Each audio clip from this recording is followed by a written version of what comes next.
Қайырлы күн, қалдарыңыз қалай? Бүгін біз шаруашылықтамыз, ауылдамыз.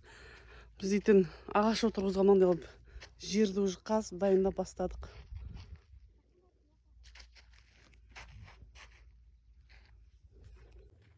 Жер қазып жатқан Ботақан. Ағаш отырғызға жер қазып жатыр. Балалардың бәрі жұмыс жасап жатыр.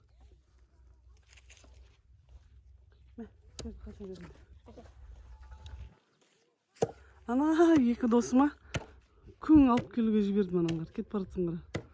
Біреуінде лопатка, біреуінде тәшкі. Күңді алып келсем қораға қарай кетіп бара жатыр да.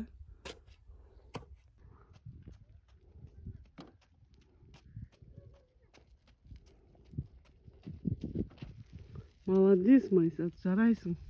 О, қора жақта деген күң алып келді. Ана келесіне түге, келесіне. Ар жаққа.